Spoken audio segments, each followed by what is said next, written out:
تاریخ شاہد ہے، غداری خون میں ہوتی ہے اور نسل در نسل چلتی ہے۔ یاد رہے کہ تاریخ جھوٹ نہیں بولتی۔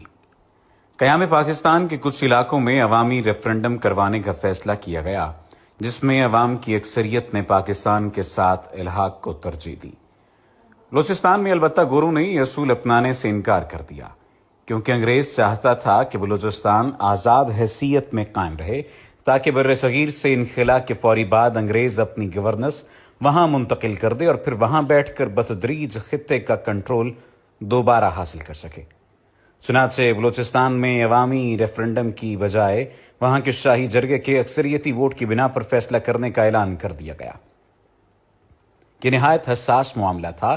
اگر شاہی جرگہ الحاق کی پاکستان سے انکار کر دیتا تو پاکستان کی جغرافیائی پوزیشن بہت کمزور ہو جاتی۔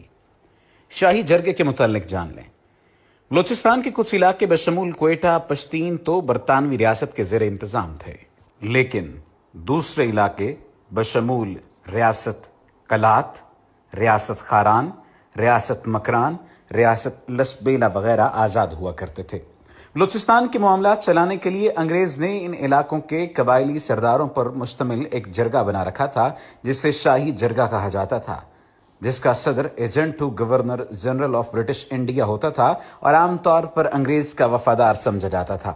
جب الحاق پاکستان کا معاملہ شاہی جرگے میں جانے کا فیصلہ ہوا تو کانگریس اور انگریزوں کو اطمینان ہو چکا تھا کہ جرگے کا اکثریتی فیصلہ ان کی مرضی کے مطابق آئے گا۔ یہ صورتحال چند قبائلی لیڈروں کے لیے قابل قبول نہ تھی، کیونکہ وہ پاکستان کے ساتھ الحاق چاہتے تھے۔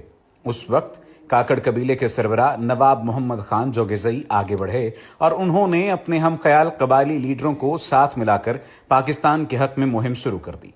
دوسری طرف عبدالصمد اچکزئی ببانگ دوہل کانگریس کی حمایت میں سامنے آ گئے اور قیام پاکستان کی مخالفت کرتے ہوئے لابنگ شروع کر دی۔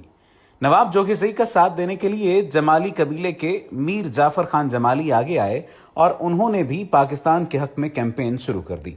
دوسری طرف عبدالصمد اچکزئی نے جرگے کے سرداروں سے کہنا شروع کر دیا کہ اگر پاکستان کے ساتھ نہیں جاتے تو ہندوستان کی حکومت جرگے کو فی الفور 18 کروڑ روپے نقد اور سالانہ 4.5 کروڑ روپے بطور سپورٹ فنڈ دیا کرے گی۔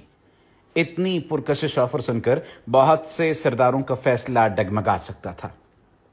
چنانچہ نواب جوگزئی اور نواب جمالی نے بھرپور کیمپین شروع کی اور ہر سردار کے پاس جا کر قیام پاکستان کے حق میں ووٹ دینے کی سفارش کرنا شروع کر دی۔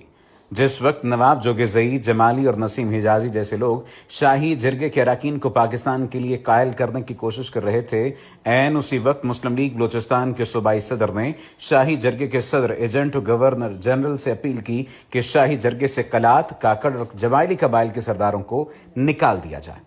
یہ مطالبہ حیران کن تھا، کیونکہ اگر ان سرداروں کو نکال دیا جاتا تو پھر قیام پاکستان کے حق میں ووٹ ڈالنے والا کوئی نہ رہتا۔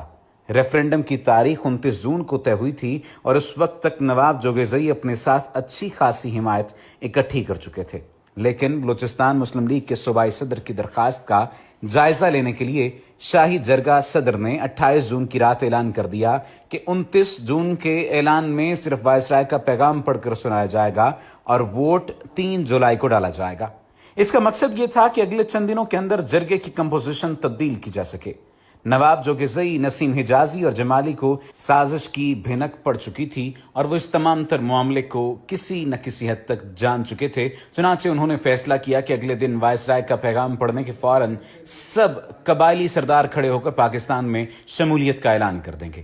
اگلے دن 29 جون کو اجلاس شروع ہوا، وائسرائے کا پیغام پڑھا گیا اور اس کے فوراً بعد جوگزئی، جمالی، کاکڑ اور دوسرے قبائل کے سرداران اپنی جگہ سے کھڑے ہوئے اور پاکستان میں شمولیت کا اعلان کر دیا۔